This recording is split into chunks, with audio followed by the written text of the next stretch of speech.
बिस्मिल्लाहिर्रहमानिर्रहीम। अच्छा जी, ये आज हम अकाउंटिंग इक्वेशन करेंगे। अकाउंटिंग इक्वेशन हमने लास्ट लेक्चर में हमने type of all business type of all transaction पढ़ी थी, जिनमें हमने बताया था कि 6 तरह की ट्रांजैक्शन होती हैं: एसेट, लायबिलिटी, इनकम और एक्सपेंसेस, ड्राइंग और कैपिटल। तो अब हम इस अकाउंटिंग इक्वेशंस कर रहे हैं। अकाउंटिंग इक्वेशन में हमारे पास ये इक्वेशन है capital is equal to asset minus liability. इसका मतलब ये है कि जो कैपिटल, बल्कि ये मेन आपकी इक्वेशन नहीं है, इक्वेशन असल में ये है assets is equal to capital plus liability. इसका मतलब ये है कि जो भी एसेट्स आपके पास हैं वो यहाँ तो आपके अपने हैं, दैट मीन्स आपने अपने पैसे से ख़रीदे या फिर लोगों के पैसों से ख़रीदे हैं। लोगों के पैसों का क्लेम है, या this is the claim of owner on the asset and this is the claim of outsider of the business on the assets of the business. यानी ये क्लेम है दूसरों का आपके एसेट पे। अगर आप उन्हें पे नहीं करेंगे तो वो आपके एसेट बेच के अपना क्लेम ले लेंगे। तो इसका मतलब है कि आपके एसेट कहाँ से आए हैं? आपके एसेट्स आए हैं उस कैपिटल से जो आपने इन्वेस्ट किया, या आपने लोगों से जो उधार लिया, उधार पे चीज़ें ली, उसकी मदद से आए। तो मेन आपकी अकाउंटिंग इक्वेशन ये है। उसके बाद आप अगर कैपिटल निकालना चाहते हैं तो लायबिलिटी उधर जाके माइनस हो जाएगा। जिस तरह ये ऊपर ये जो ऊपर आपको दिया हुआ है कि capital is equal to asset minus liability, ये कहाँ से आया? यहाँ से कि आपने लायबिलिटीज़ को इसमें से माइनस कर दिया एसेट में से। अच्छा ठीक, ये हमारी अकाउंटिंग इक्वेशन है। अब हम इससे रिलेटेड क्वेश्चंस करते हैं। हमारा फर्स्ट चैप्टर कंप्लीट हो जाएगा। इसमें हमारे पास कुछ क्वेश्चंस हैं वो हम डिस्कस करते हैं। ये देखें, यहाँ पे अगर आप, ये एक एग्जांपल है, ये ज़रा गौर से देखें। इस एग्जांपल में देखें, लिखा है ऑनर पे कैपिटल इनटू द बैंक। अब इसके दो इफेक्ट होंगे। एक तो ऑनर पे कैपिटल इनटू द बैंक, तो एक तो कैपिटल होगा, कैपिटल आपका इंक्रीज हो जाएगा। दूसरा, बैंक अकाउंट में पैसे आएंगे तो आपका एसेट इंक्रीज होगा। Bank account is an asset. मैंने, अगर आपको याद होगा, करंट एसेट में एक कैटेगरी बनाई हुई थी, तो उसमें मैंने कैश इन हैंड और कैश एट बैंक लिखा था। तो ये आपका करंट एसेट इंक्रीज हो गया। उसके बाद है बाय इन्वेंट्री बाय चेक। अगर आप इन्वेंट्री बाय करोगे तो आपको याद होगा, मैंने करंट एसेट्स में इन्वेंट्री भी लिखी थी, और इन्वेंट्री जो है वो करंट एसेट होता है। जब आप इन्वेंट्री बाय करते हो तो आपका करंट एसेट इंक्रीज हो जाता है और आपका एक एसेट डिक्रीज हो जाता है, क्योंकि आपने चेक के थ्रू पेमेंट किया। इसका मतलब है बैंक में से बैलेंस निकल गया, तो एक एसेट आपका डिक्रीज हो गया। उसके बाद है बाय इन्वेंट्री ऑन ट्रांजैक्शन। ये अब डिफरेंट ट्रांजैक्शंस हैं जो कि आपको अंडरस्टैंड करनी है कि इसमें हर ट्रांजैक्शन के दो एस्पेक्ट्स होंगे। उन एस्पेक्ट्स को आपने डिफाइन करना है। पहला एस्पेक्ट क्या है कि आपके पास, पहला एस्पेक्ट क्या है कि आपके पास इन्वेंट्री बाय करने से इन्वेंट्री बढ़ जाएगी, और इन्वेंट्री आपका एसेट होती है, वो इंक्रीज हो जाएगी। Increase asset that is inventory, वो इंक्रीज हो जाएगी। ऑन क्रेडिट है, उधार पे बाय कर रहे हैं, तो लायबिलिटी भी इंक्रीज हो जाएगी। तो आप देखें, लायबिलिटीज भी आपकी इंक्रीज हो जाती है। अच्छा जी, उसके बाद है sales of inventory for cash. तो जब आप सेल करते हो तो कैश आपके पास इंक्रीज होता है, तो increase in asset that is bank. यानी बैंक आपका एसेट है जो इंक्रीज हुआ सेल करने से। और जब आप सेल करते हो तो इन्वेंट्री आपकी आउट होती है आपसे। इन्वेंट्री आपका एसेट था, तो वो decrease in asset that is inventory. अच्छा जी, उसके बाद पे क्रेडिटर। क्रेडिटर कौन थे? जिनसे आपने उधार पे बाय की थी इन्वेंट्री। क्रेडिटर वो थे जिनसे आपने इन्वेंट्री बाय की थी, तो वो लायबिलिटी थे। तो जब आप पे ऑफ कर दोगे तो लायबिलिटी पे ऑफ हो जाएगी, लायबिलिटी विल डिक्रीज। अंडरस्टैंड? तो लायबिलिटी डिक्रीज हो गई और डिक्रीज एसेट, एसेट भी डिक्रीज हुआ। क्यों? क्योंकि आपने पे किया, कैश आउट हो गया आपकी जेब से। तो दो एस्पेक्ट्स आपके क्लियर हो गए। उसके बाद है डेटर्स पे मनी ओइंग बाय चेक। जब डेटर्स कौन होते हैं? जिनको आप उधार पे सेल करते हो। जिनसे आप बाय करते हो वो क्रेडिटर, और जिनको आप सेल करते हो वो आपके डेटर। तो डेटर आपके एसेट्स होते हैं, जस्ट लाइक क्रेडिटर आपके लायबिलिटी है, तो डेटर आपके एसेट्स हैं। लायबिलिटीज और एसेट एक दूसरे का उलट है ना। तो अगर क्रेडिटर आपकी लायबिलिटी है तो डेटर आपके एसेट्स हैं। तो डेटर आपके एसेट जब पे ऑफ होते हैं, जब वो आपको पैसे पे कर देते हैं, तो डेटर रिड्यूस हो जाते हैं. Now you he will not be your debtor any more, तो डेटर विल डिक्रीज. तो डेटर डिक्रीज हुआ तो एसेट डिक्रीज हुआ. Decrease in asset account receivable debtor को बोलते हैं, तो वो भी आपके डिक्रीज हो गए. तो जब वो डिक्रीज हुए हैं तो वो पे करके डिक्रीज हुए हैं ना, तो पे किया तो इसका मतलब बैंक में पैसे इंक्रीज हो गए, तो इंक्रीज एसेट्स. ठीक है. इसी तरह आगे, owner take money out of the business bank account for own use.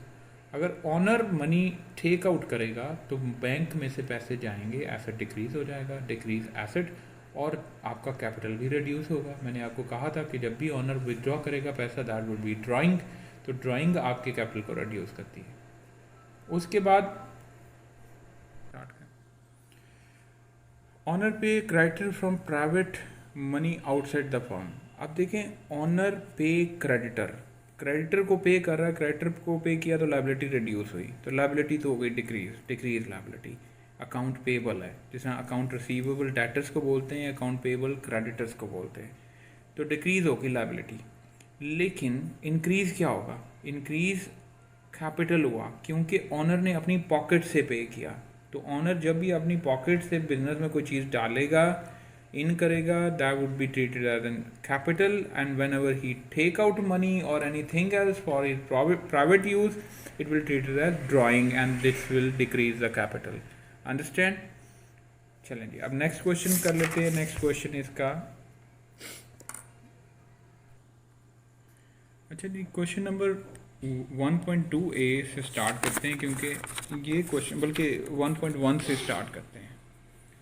तो 1.1 में अगर आप देखें, आपको एसेट भी दिया है, लाइबिलिटीज़ भी दी है, आपने कैपिटल निकालना. तो कैपिटल किसके इक्वल होता है? Asset minus liability.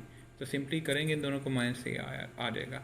फिर उसके बाद एसेट माइनस लाइबिलिटी करेंगे, फिर कैपिटल आ जाएगा. फिर आपने एसेट और कैपिटल दिया हुआ है, तो एसेट में से आप कैपिटल को माइनस करेंगे तो लाइबिलिटीज़ आ जाएगा.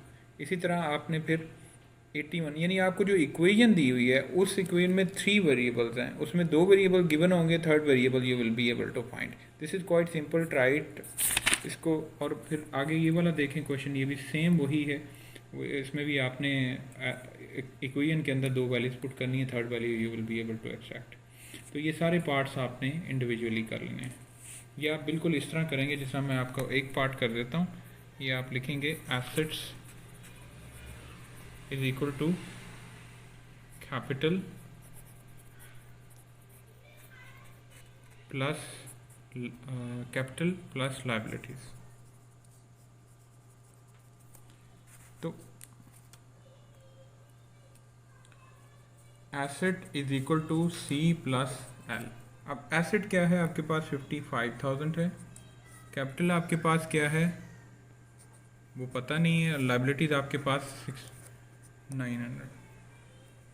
अब इसको आप फाइंड आउट करना है सी को, तो ये माइनस कर देंगे इधर 16,900 and answer will be C. तो ये इनको माइनस करें, आंसर आ जाए. इसी तरह आपने बी करना है, इसी तरह आपने सी करना है, डी, ई और एफ बिल्कुल इसी तरह फाइंड आउट करना है. अब आगे देखें, जो क्वेश्चन है वो थोड़ा सा सिंपल क्वेश्चन है. वो कहता है which of the item in the following list are liabilities and which of the items are an asset. तो मैंने जो आपको फर्स्ट लेक्चर दिया था, अब उसकी हेल्प से, उस नॉलेज की हेल्प से you will be able to identify कि which is the liability and which is asset. Loan from a sanction, आप लोन ले रहे हैं तो लोन तो लाइबिलिटी होता है, आपको पता है. Loan is an obligation that you have to pay in future, तो loan is liability. Bank overdraft. अब बैंक ओवरड्राफ्ट क्या होता है? Bank overdraft is basically temporary loan given by the bank to its customer for a given period of time with a limited amount, or against it bank charge interest.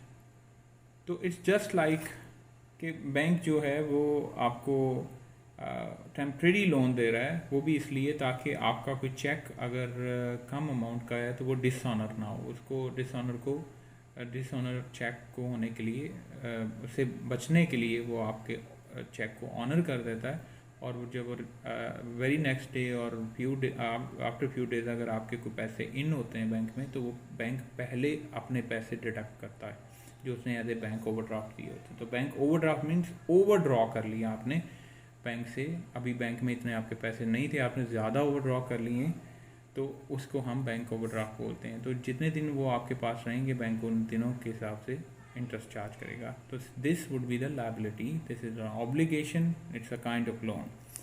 We owe a supplier, we owe a supplier, that means we have to pay to a supplier because we obtained something from him, we have purchased something from him, so this is also liability। and inventory of goods held for sale, अगर inventory of goods आपकी हैं तो inventory आपको मैंने बताया हुआ current assets होते हैं, unsold stock is current asset, it's an unsold stock। next this is an asset, सिर्फ आप ए लिखते हैं इसके आगे। इक्विपमेंट आपको पता है नॉन करंट एसेट्स होते हैं, लॉन्ग टर्म यूज होते हैं। लोन टू एफुड, अब आपने लोन दिया हुआ है, से बिजनेस ने लोन दिया हुआ है, तो बिजनेस के लिए ये एसेट होगा, क्योंकि बिजनेस जब लोन ऑब्टेन करता है तो दिस इज लायबिलिटी, और जब वो लोन किसी को लैंड करता है तो वो एसेट होता है। ठीक है जी, अब आगे बात करते हैं। फिर क्लासिफिकेशन है मोटर व्हीकल आपको पता है एसेट होता है, नॉन करंट एसेट है। Premises is a basically building of the of a business, उसके बाद ये भी एसेट है। उसके बाद है अकाउंट पेबल वही वाली बात जो ऊपर हमने सप्लायर में पढ़ी थी, सप्लायर को ही पेबल बोलते हैं, अकाउंट पेबल, जो जिनसे आपने इन्वेंट्री पाई कि ये लायबिलिटी है आपकी। उसके बाद इन्वेंट्री है, इन्वेंट्री आपकी एसेट है। अकाउंट रिसीवेबल हैं, ये वो लोग हैं जिनको आपने उधार पे सेल की हुई है, जिसमें पेबल आपके लायबिलिटी है और रिसीवेबल आपके एसेट्स होंगे। ओइंग टू बैंक आपकी लायबिलिटी है, जिस तरह बैंक ओवरड्राफ्ट है ये ओइंग टू बैंक है। कैश इन हैंड ये आपका एसेट है। लोन फ्रॉम, इसका मतलब लोन लिया है, ये लायबिलिटी है। मशीनरी ये आपका एसेट है, ये मैं आपको बता चुका हूँ, it would be very clear. अच्छा, state which of the following are wrongly classified. अब रॉन्गली क्लासीफाइड क्या है, आपने ये देखना है एसेट्स के अंदर कोई लायबिलिटी या कुछ ऐसी चीज़ तो नहीं है जो एसेट नहीं है। तो आप सबसे पहले देखें लोन टू एस्टिमेट, आपने लोन दिया ये एसेट है। Mortgage on office, mortgage is a kind of loan which is normally obtain against the immovable property. जो इमूवेबल प्रॉपर्टी के अगेंस्ट आप लोन लेते हो, यानी इमूवेबल प्रॉपर्टी के कागजात, डॉक्यूमेंट्स, रजिस्ट्रेशन डॉक्यूमेंट जो होते हैं वो आप बैंक को पकड़ाते हो एज ए सिक्योरिटी। अगर इन केस आप पे नहीं कर पाएंगे लोन तो वो आपका एसेट बिक जाएगा। तो वो इमूवेबल प्रॉपर्टी जो कि बिल्डिंग इमूवेबल प्रॉपर्टी, उसके अगेंस्ट लोन जो है दैट विल बी लायबिलिटी, और उसे मॉर्टगेज बोलते हैं। मॉर्टगेज आप याद रखिएगा उसकी डेफिनेशन। अकाउंट रिसीवेबल्स क्या हैं, वो आपके एसेट्स हैं, वो आप फिर आ गए। वेयर हाउस भी आपका एसेट है। तो ये आपका गलत कैटेगरीज में था, इसको आप लायबिलिटीज़ वाले सेक्शन में लेके आए। और बिजनेस वेबसाइट आपका इंटेंजिबल एसेट है, क्योंकि वो एक सॉफ्टवेयर है, वो आपने एक दफ़ा बिल्ड कर लिया, वो over the long period of time चलता रहेगा, वेबसाइट तो चेंज नहीं होती। तो उस पर जो पैसे लगे हैं वो आपके इंटेंजिबल एसेट्स होंगे। मैंने आपको इंटेंजिबल एसेट की भी कैटेगरी बताई थी। इसके आगे मैं IA लिख देता हूँ, IA that means intangible asset. Delivery van आपका एसेट है, ये गलत कैटेगरी में आया हुआ है, इसको वापस इधर लेके जाएँ। उसके बाद अकाउंट पेबल आपकी लायबिलिटी है। ऑफिस सप्लायर्स आपके एसेट्स हैं। उसके बाद कंप्यूटर्स आपके एसेट्स हैं, ये भी आपके। ऑफिस सप्लाइज क्या होती हैं, ऑफिस सप्लाइज वैसे एक्सपेंस के तौर पे यूज़ होते हैं, वो ना लायबिलिटी है ना वो एसेट है, वो एक्सपेंस होते हैं। क्योंकि ऑफिस सप्लाई जैसा ऑफिस के वॉशरूम के लिए सोप चाहिए, वहाँ पे क्लीनिंग के लिए कोई डिटर्जेंट चाहिए, या आपकी कुछ छोटी मोटी सप्लाईज स्टेशनरी सप्लाईज भी हो सकती हैं। तो ऐसी चीज़ें जो आपकी यूज़ अप हो जाती हैं ऑफिस में, उनको ऑफिस सप्लाई बोलते हैं। और ये ऑफिस सप्लाई आपके एक्सपेंस होते हैं, ना एसेट होते हैं ना लायबिलिटी होते हैं। कैश इन हैंड जो है, कैश इन हैंड आपका जो है वो, इसको मैं ई लिख रहा हूँ। उसके बाद कैश इन हैंड आपका एसेट है, तो ये भी आपको इधर मूव करना चाहिए। अब आगे आ जाए, which of the following are shown under the wrong headings. ये भी उसी तरह ही आपने करना है। कैश इन हैंड एसेट है, फिक्सचर एसेट है, अकाउंट रिसीवेबल पेबल लायबिलिटी है, बिल्डिंग एसेट है, इन्वेंट्री आपके पास एसेट है, अकाउंट रिसीवेबल एसेट है, कैपिटल आपके पास लायबिलिटी है। कैपिटल और अकाउंट पेबल को उठा के इधर लिखते हैं। फिर लोन लिया हुआ ये लायबिलिटी है, मशीनरी एसेट है, इसको आप यहाँ मूव करेंगे। उसमें मोटर व्हीकल भी एसेट है, इसको भी इधर मूव करेंगे। लें जी, ये आपके क्वेश्चन हो गए। उसके बाद आप आ जाए Luca passively is setting up an business before actually selling anything. He bought a van of 13,000 transportable market stall for 1,050. अब यहाँ पे कुछ चीज़ें दी हुई हैं, वो कहता है calculate the amount of his capital. तो आप मैं यहाँ क्वेश्चन करता हूँ, क्वेश्चन लिखता हूँ, आपने सिंपली वही वाली इक्वेशन लिखनी है। Asset is equal to capital plus liability. अब जो एसेट है वो यहाँ लिखते जाएं। अब पहला एसेट क्या है, इधर देखें, बॉट अ वैन ऑफ 13,000, तो आप इधर 13,000 लिख देंगे, 13,000 एसेट वाली साइड पे। नेक्स्ट है ट्रांसपोर्टेबल मार्केट स्टॉल फॉर 1,000, तो मार्केट स्टॉल भी एसेट है, वो भी आप 1,050 लिख देंगे। फिर आप लिखेंगे अ कंप्यूटर फॉर 450, ये भी आपका एसेट है, 450 आपने लिख दिया।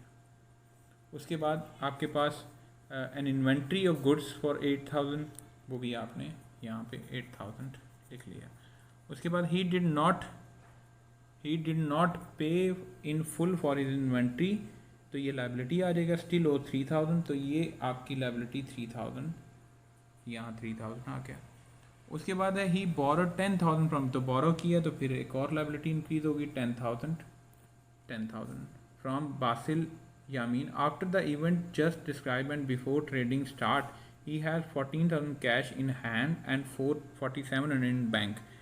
तो ये आपके पास कैपिटल हो गया। Before trading start, after the event just describe and before trading start calculate the amount of his capital, तो ये दोनों भी आपके cash in hand, cash at bank है, ये भी आपके करंट एसेट है।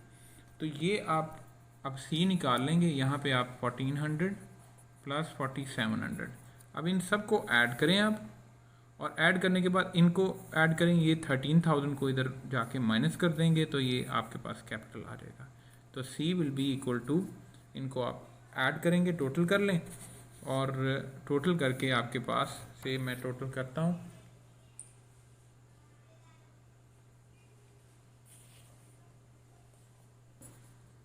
तो मुझे एक एक चैप्टर तो ख़त्म कर। अच्छा जी, ये ये सारे एसेट जो हैं 28,600 है, माइनस 13,000 किया, तो ये हमारे पास जो अमाउंट आ जाएगी वो कैपिटल की अमाउंट आ जाएगी, दैट विल बी 15,600। ठीक है जी, ये हमारे पास क्वेश्चन 1.7 है, ये डन है। ये 1.8 भी बिल्कुल इसी तरह करना है। उसके बाद आ जाए 1.9 के ऊपर। तो 1.9 में आप ज़रा देखें, वो कहते हैं draw a marriage statement of financial position. Financial position किस तरह ड्रॉ करते हैं, ये हम चैप्टर 9 और 10 में पढ़ेंगे, इसको भी हम यहीं पे छोड़ रहे हैं। उसके बाद 1.11 में वो कहता है कि आपने बताना है एसेट, लायबिलिटी और कैपिटल पे क्या इफेक्ट पड़ता है। तो वी पे अ क्रेडिटर 310 बाय चेक। आप जब क्रेडिटर को पे करोगे, तो पे करने के लिए सबसे पहले तो आपके एसेट में से 310 माइनस हो जाएगा। पे करोगे तो 310 माइनस हो जाएगा। उसके बाद अगर क्रेडिटर को आप पे कर रहे हो तो लायबिलिटी भी माइनस हो जाएगी, क्योंकि लायबिलिटी कम हो जाएगी जब आप क्रेडिटर को पे करोगे। तो ये माइनस का साइन है, bracket is the sign of minus. तो कैपिटल पे कोई इफेक्ट नहीं पड़ेगा, क्योंकि कैपिटल का कोई इसमें लेना देना नहीं है इस ट्रांजेक्शन में। फिर है bought fixture 175 paying in cash. तो फिक्सचर बाय किया, एक एसेट बढ़ गया, कौन सा 175, ये आपके पास फिक्सचर इंक्रीज हो गया। फिक्सचर आपका नॉन करंट एसेट होता है, जितना फर्नीचर एंड फिक्सचर है।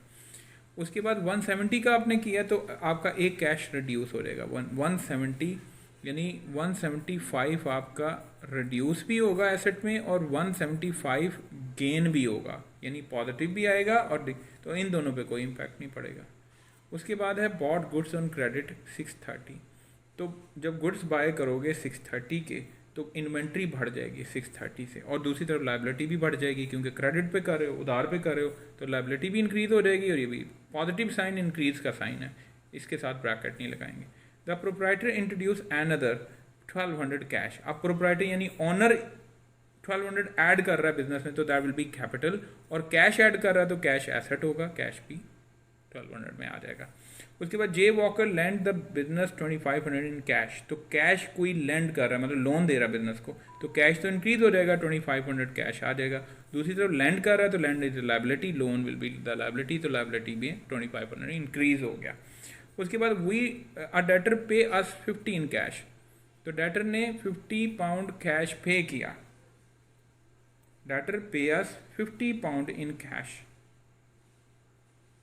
तो डेटर क्या होता है, डेटर आपका एसेट होता है, तो 50 पाउंड कम हो गए, रिड्यूस हो गए, डेटर रिड्यूस हो जाता है जब वो पे करता है, और कैश इंक्रीज हो जाएगा 50 पाउंड से, तो क्योंकि कैश उसने पे किया। वही इन दोनों पे कोई इम्पैक्ट नहीं पड़ेगा। वी रिटर्न गुड्स कॉस्टिंग 90, आप रिटर्न किए वी रिटर्न गुड्स 90, तो रिटर्न जब करते हैं तो आपकी इन्वेंट्री रिड्यूस हो जाती है, इन्वेंट्री एसेट होता है, तो इन्वेंट्री आपकी रिड्यूस हो गई।